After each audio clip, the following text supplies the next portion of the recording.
Günün ilk panelindeyiz. Çok kıymetli bir panel. Yapay zeka çağında Avrupa Birliği ve Türkiye'nin dijital dönüşüm öncelikleri. Moderatörümüz, Yapay Zeka Politikaları Derneği Danışma Kurulu üyesi, İntekno Şirketler Topluluğu Yönetim Kurulu Başkanı Sayın Halil Kulluk. Alkışlarınıza davet ediyorum.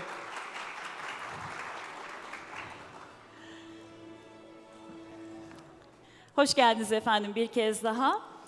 Kıymetli konuşmacılarımız, Türkiye Cumhuriyeti Dışişleri Bakan Yardımcımız ve Avrupa Birliği Başkanımız, Büyükelçi Sayın Mehmet Kemal Bozay, alkışlarınıza davet ediyorum.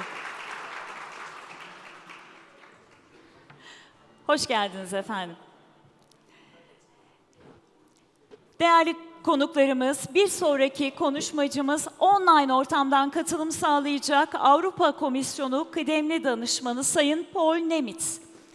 Ve son konuşmacımız, ALPA Londra Temsilciliği üyesi ve Holistik AI Hukuk ve Regülasyondan sorumlu kamu politikaları yöneticisi Sayın Doktor Osman Gazi Güçlütürk.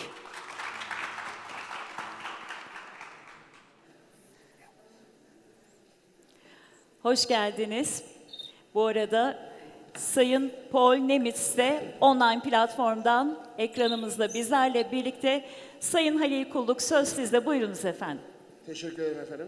Öncelikle başta Sayın Başkan Zafer Bey kardeşim olmak üzere tüm AYPA ailesine ve emeğe geçenleri gönülden tebrik ediyorum. Çok güzel bir ikinci gün. İlk gün de harikaydı. Now we're gonna have to switch to English. İngilizceye döneceğiz ama beni tanıyan dostlarım bilirler. Ben Türkçe konuşmadan başlayamam. Çünkü yönümü o şekilde anacığımın kucağında öğrendiğim ana dilimde yönümü bulabiliyorum. Evet.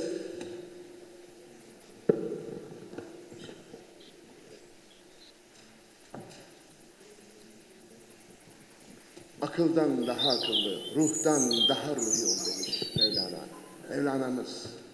More intelligent than intellect, more spiritual than spirit, said our 13th century philosopher, poet and mystic, Mevlana Celaleddin Rumi.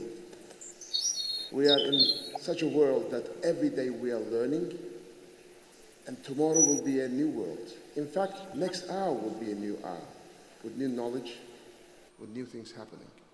We have very limited time. We're trying to our best to really catch up with the schedule.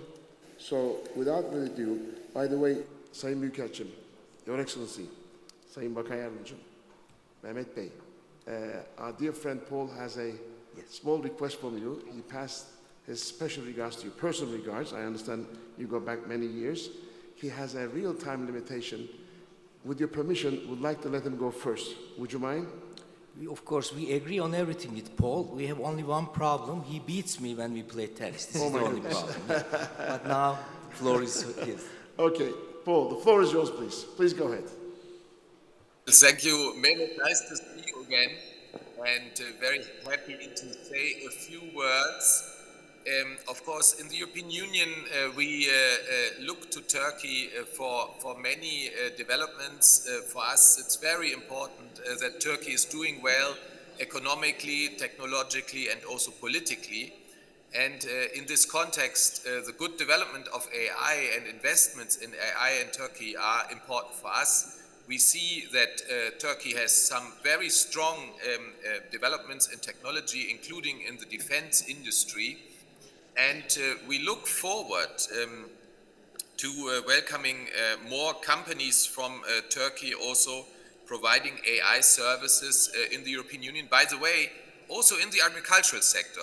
I thought the speech of the minister was very interesting. Agriculture is an area where AI can play an important role in bringing this sector forward into the 21st century. In doing all this, I have noted also that I have been contacted personally by quite a number of young people, academics from Turkey on AI rules in the European Union, and I see there's a great interest. And my message today is that in the European Union we have just adopted the first worldwide regulation on AI with some basic rules to make sure that this technology develops in a way which is conducive to the rule of law, to fundamental rights of people, and also to democracy. And so I would encourage those who develop AI in Turkey or who use general purpose AI and transform it for special applications to have a look at this regulation. Because if you want to scale later on, if you are successful in the Turkish market and then you want to scale to the European Union and sell your services there, you will have to comply with this new regulation. And this new regulation separates AI into 4 different risk groups. So you will have to identify in which risk group is the service you are offering, your AI service. And then you will have to comply with the obligations depending on your risk group. The obligations are, of course, different between high risk and low risk AI.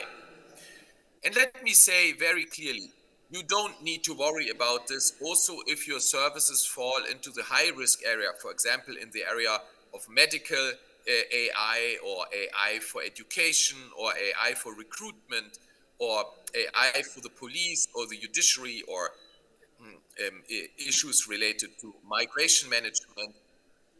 And why do you not have to worry? Because this regulation basically just makes it a legal obligation what good engineers already would anyway do with their AI systems. Good engineers, of course, document how the AI system works, how the algorithms work. They will document where the data is coming from, which data they have used.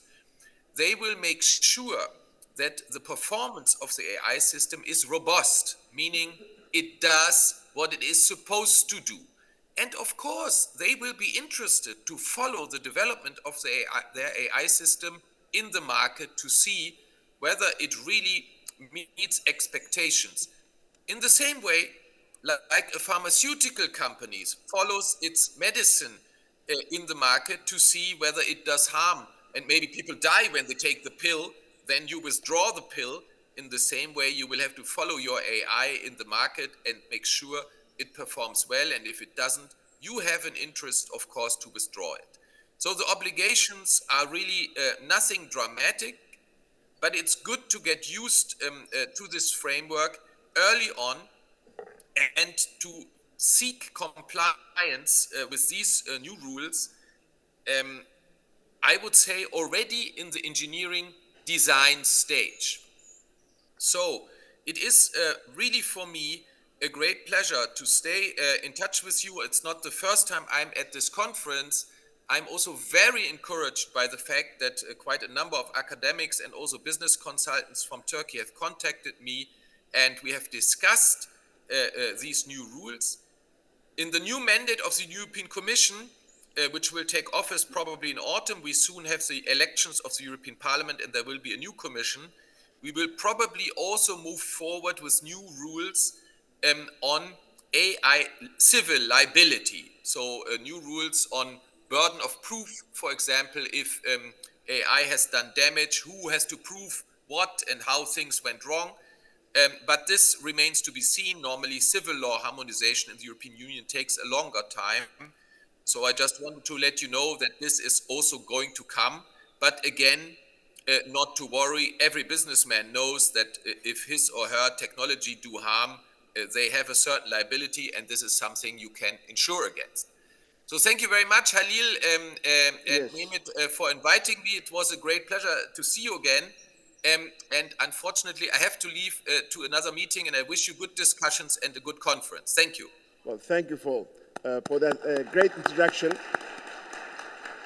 And it was really wonderful, and I know you have to go, and we appreciated your patience. Thank you. See you next time, and hopefully very soon. Bye now. Thank you.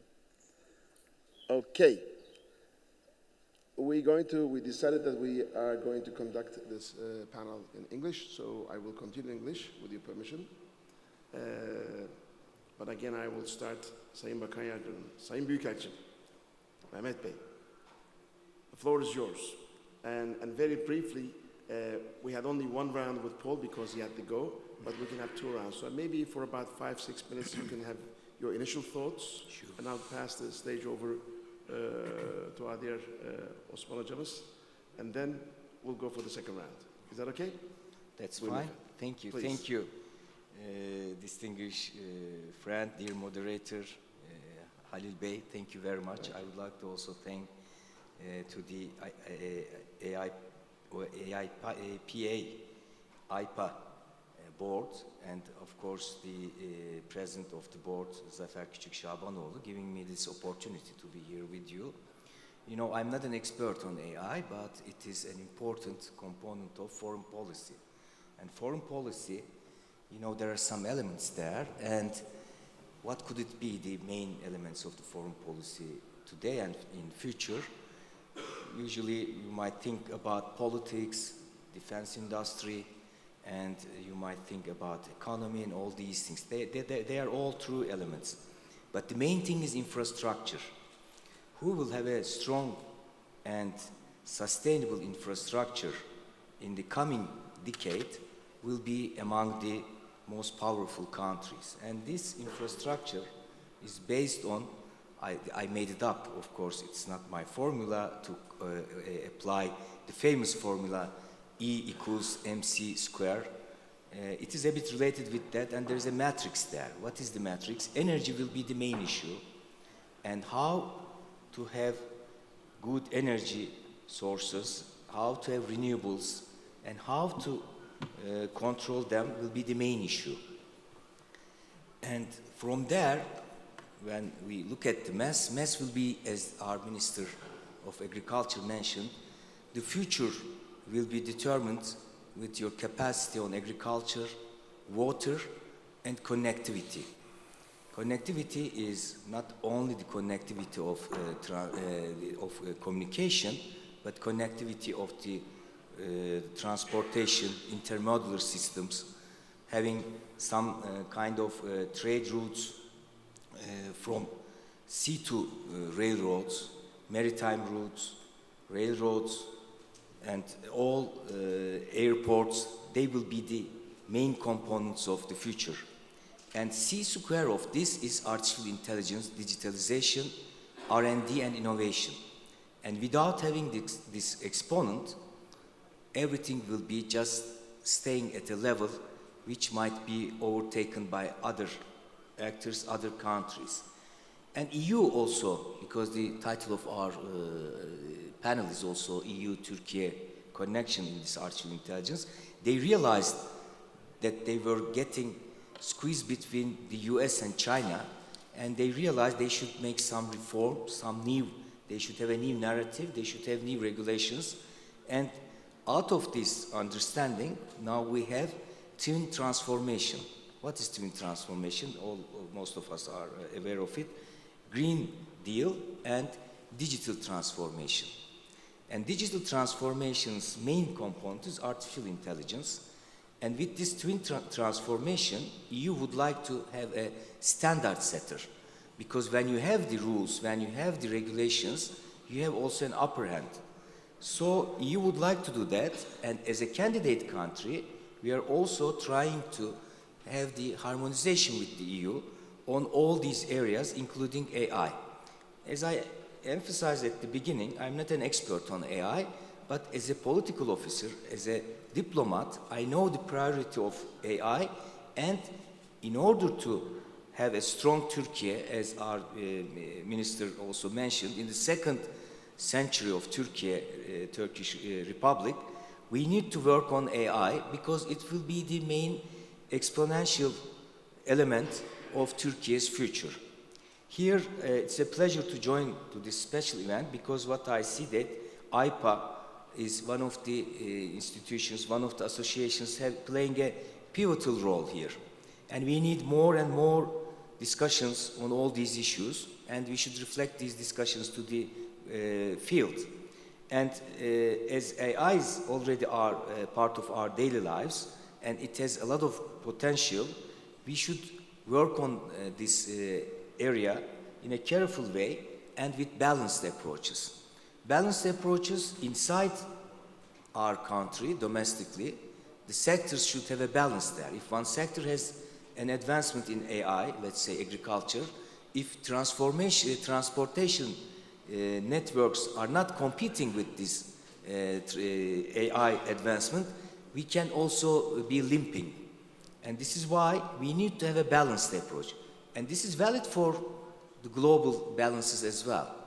If EU, European countries, if US or China, they have advanced positions in AI, and if the know-how is not reflected to Africa, it will be another colonization. And there, Turkey plays a very balancing role, and then we are having our institutions working on having our own regulations. As you have listened the statement of Paul Nimitz, he also underlined that they were having some regulations and they had the first legal framework, and we are working on that. Our Minister of Industry, our Center for Digital Transformation in the presidency, these are very important institutions, but there is a triangle here. This triangle should be so solid, so strong, and there should be always new ideas in this triangle. This is public sector, private sector, and academia. If we cannot have the necessary connection on AI issues, again, there will be some missing parts. I believe that these are the priorities that we should concentrate on. But while doing so, there are some EU programs, and we have a directorate. It was the former EU ministry. Now we have a strong directorate of EU affairs. I'm also being the head of this directorate. I would like to underline the necessity of working together in this triangle, including our directorate in our communication with the EU, and with the projects, with the programs. We are ready to cooperate with the universities, with academicians, and with the institutions and associations like IPA. And there is also a good networking between all the ministries and relevant Turkish public institutions. And this is a big struggle, it's a big competition. And Turkey, it's like that EuroLeague, you know, our teams are fighting in EuroLeague. It's not a theory of conspiracy. If we will be strong in AI, it will be reflected to all areas, from industrial production to agricultural production, from signalization of smart cities to having connection to the UK, putting our truck in Kapıkule, locking it, and then having it opened in London with AI facilities. I'll stop here. Maybe we can continue in the second round. Thank you very much indeed. And this was really very good indeed. And what a great way of creating an analogy using fundamental physics and adapting it to current day activities and environment. Thank you very much indeed. Thank you, Your Excellency. Okay, Dr. Osman Güçlütürk, Sayın Hocam, the floor is yours, please. 5 minutes, okay? Yes, of course. Because I've been communicating with our eyes, you know, with Zafer Bey. Okay, please. So, first of all, I would like to start by thanking IPA, the president, association members, everyone here, for being here with us today and inviting me to this panel. It's a huge honor for me to do this because, I started working on the AI Act 3 years ago when it was first introduced, and it was like a gamble on my legal career, academic career, because we didn't know back then what's going to happen. And now, just last week, we got the final approval from the Council of the European Union, and now we're actually discussing an actual law that will affect not only the EU, but just like the GDPR, all the world. It will apply extraterritorially. It will definitely affect Turkey as a candidate member, if not an actual EU member state or EU member country. But this will also affect the whole AI ecosystem, because when EU does legislation like this, it actually relies on this Brussels effect, as we call it. When EU does something, because of this political and demographical and economic power, it actually possesses. The legislation takes effect in the whole world, and in addition, it also affects subsequent legislations. So today, I will not be talking about, well, the actual advantages of AI, but rather I will actually mention some restrictions. I will tell you that we should also be careful about some stuff, because now we have AI as a reality, AI governance as a reality, as a real mechanism. There will be some rules affecting our development of AI. There will be some rules transferring our AI ecosystem throughout the world, or developing ourselves in the Turkey, or making what we have in Turkey meaningful in an international scale.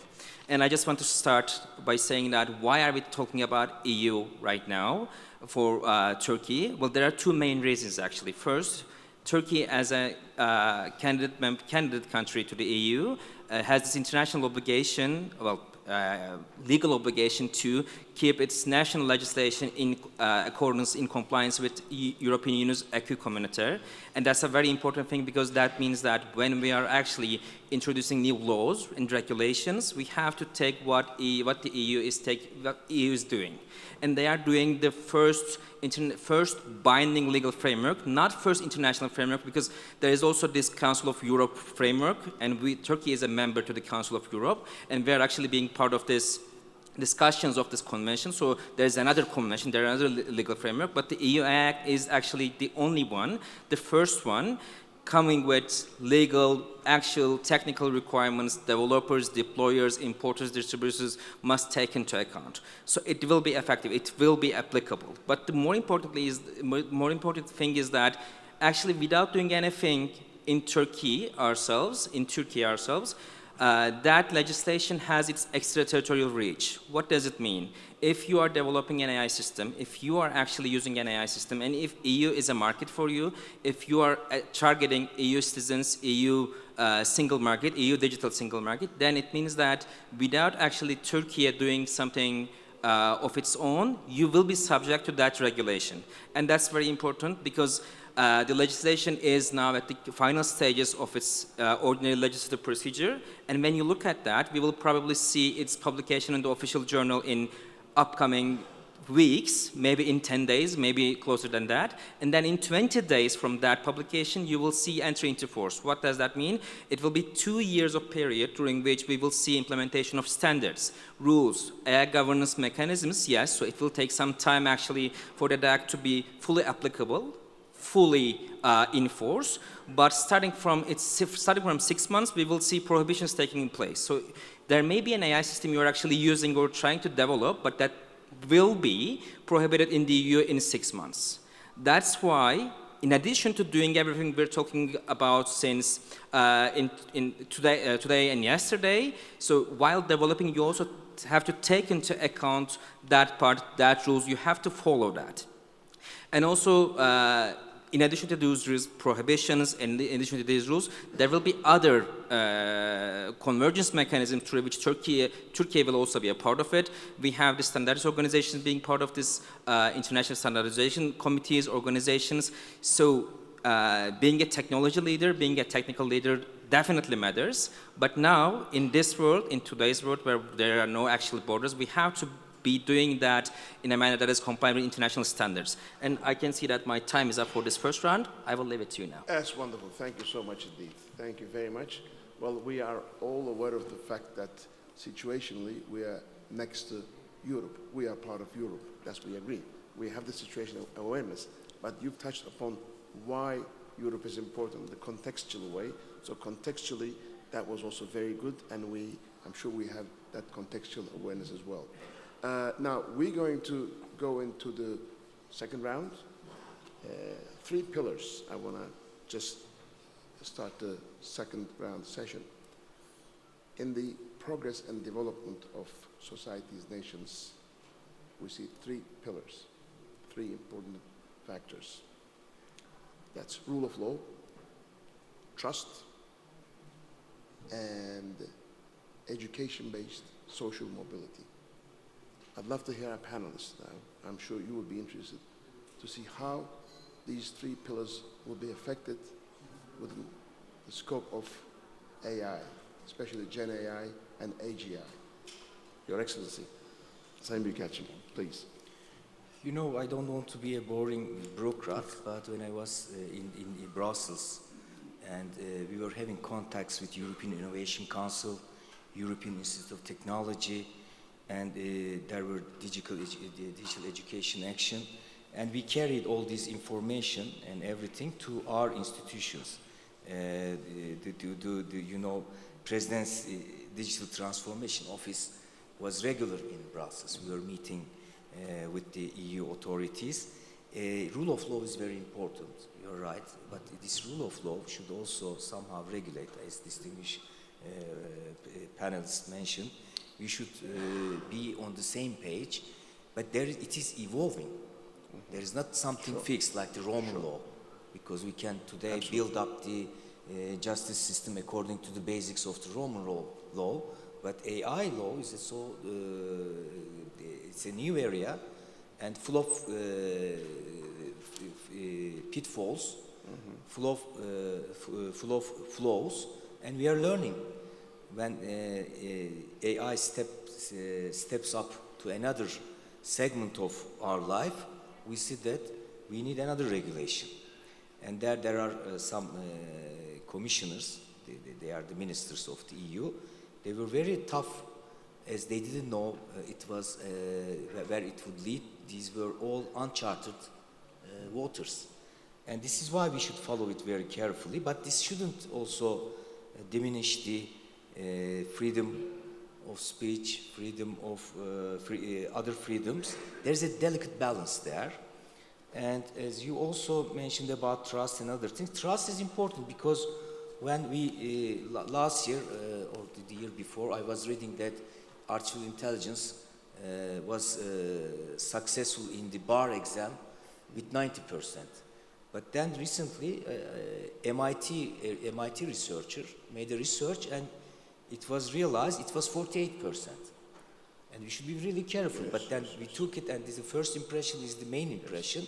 I said, oh wow, 90% in the bar exam of the US, it's a difficult thing. And the same thing, 2 million new chemical compounds were found by AI. Again, MIT, a very respected institution, they said it's not correct reflection.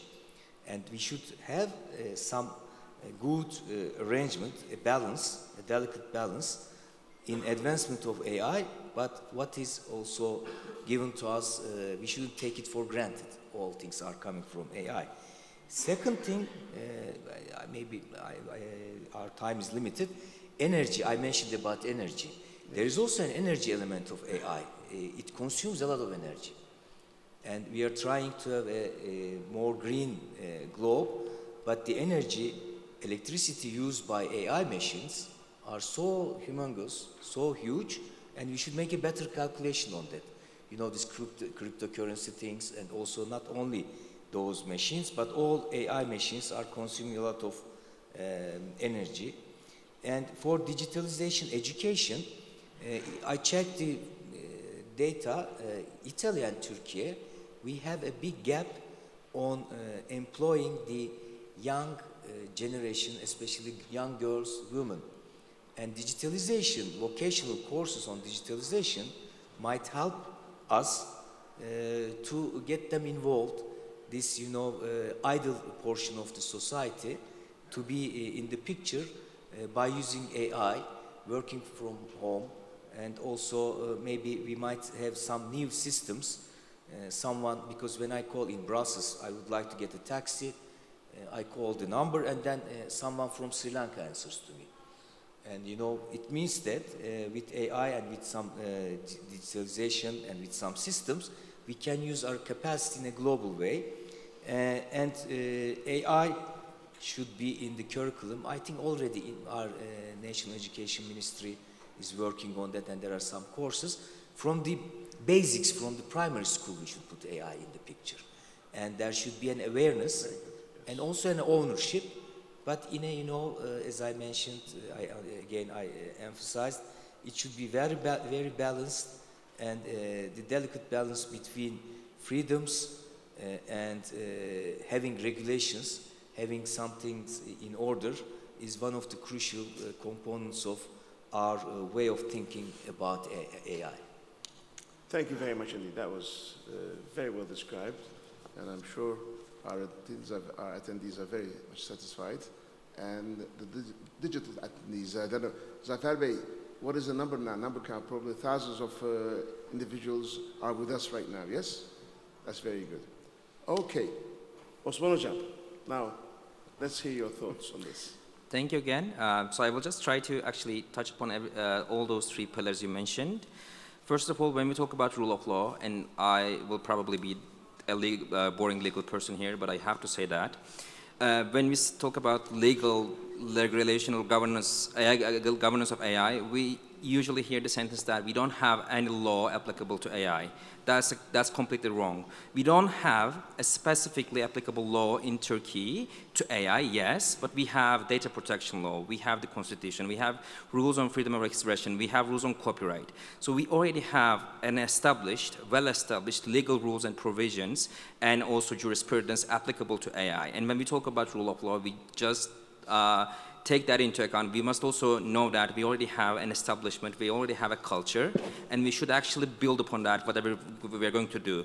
And if we're going to talk about EU relations, EU Act, when transferring EU legislation to Turkish national legal system, actually we have to be mindful of direct verbatim translation. We shouldn't be doing that because Turkey is a very different country in many aspects. We're not a union, we're an nation state, and we have our own culture, our own geography, our own human resources, so we have to be mindful of that. And actually, when transferring that rules and regulations, we should be taking into account our legal culture, also economic and social elements. And when talking about trust, I think legal rules and regulations have deep connections with trust issue.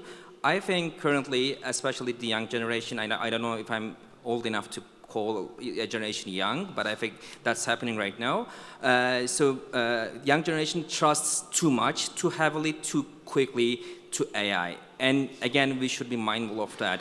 Because when we have new technologies, new applications, it's never okay to prohibit them. We shouldn't be scaring of them. We shouldn't be afraid of them. But when we see that children use ChatGPTs, large language models, or Midjourney, Stable Diffusion, like AI generation models,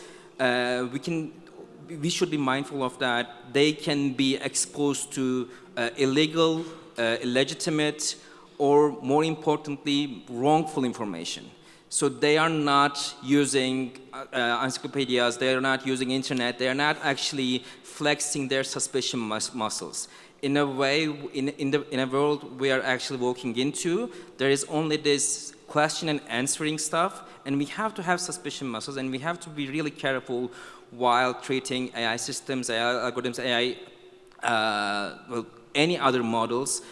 We should be careful about that because that will affect this issue. And I think legal regulations, those restrictions I just mentioned, will be the tools we're going to use to actually endorse those suspicion muscles and warn people that these systems are okay, these are tools, these are efficient tools, just like cars, computers, knives, guns, everything, but you should be careful, you should be actually mindful when you're using it.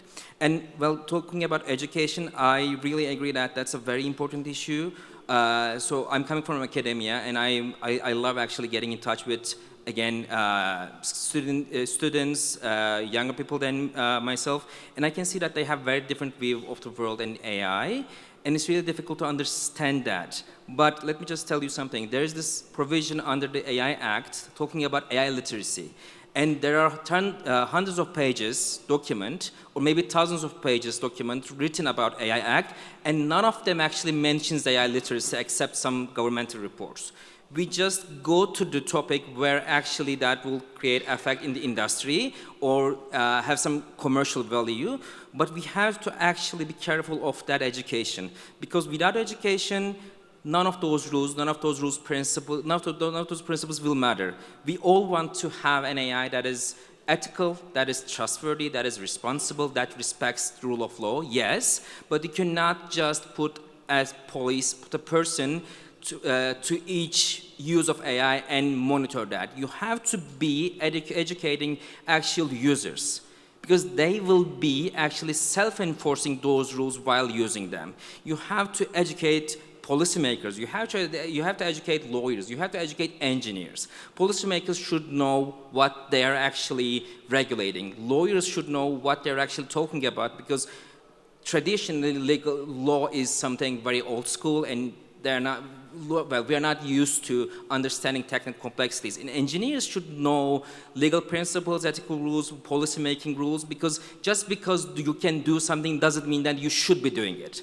There should be some lines, there should be some actually interaction, and all those three pillars actually will help us, I'm hoping, to find a common understanding. Thank you. Thank you very much, Hocam. Thank you very much indeed. Okay, we're about to be done. Bounded rationality and satisficing.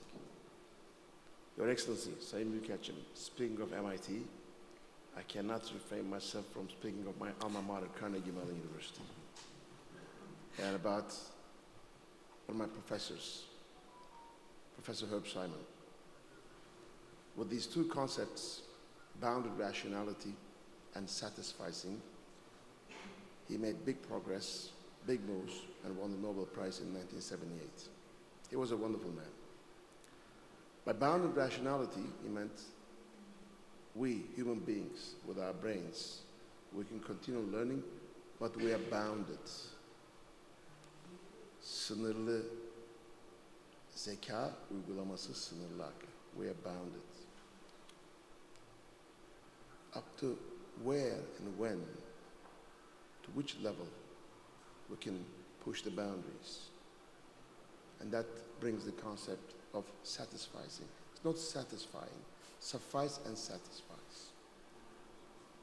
And that leads me to our Rumi again, Mevlana Celaleddin Rumi. He said, no matter how much you know, what you know is what the other person understands. Ne kadar bilirsen bil, bildiğin karşıdakinin anlayabildiği kadardır demiş Mevlana'mız. So in this day and age of AI, Gen AI, AGI, we have to push our limits, but we also have to know our limits. That's all. Dünle beraber gitti cancağızım, düne dair ne kadar söz varsa, bugün yeni şeyler söylemek lazım. Yarın ise daha da yeni şeyler söylemek lazım. Whatever you said yesterday, my dear, has gone past by yesterday. Today we have to say new things. But in today's world, tomorrow, we have to say even newer things. Teşekkür ediyorum. Thank you very much. Thank you. Thank you. Müthiş bir kapanış. Grateful to our panelists. And to Ayfer. Zafer Beyciğim. Thank you. Bugünün anısına teşekkür hediyeleri vermek için Sayın Zafer Küçük Şabanoğlu'nu davet ediyoruz. Öncelikle madalyon hediyemiz. Sayın Halil Kulluk Beyefendi'ye takdim ediyor Sayın Zafer Küçük Şabanoğlu.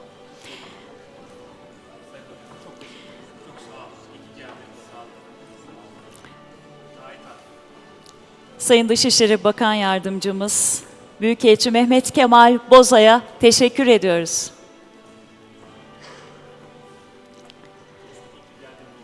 Sayın Doktor Osman Gazi Güçlütürk, kendisine de teşekkür ediyoruz desteği için, konuşmaları için.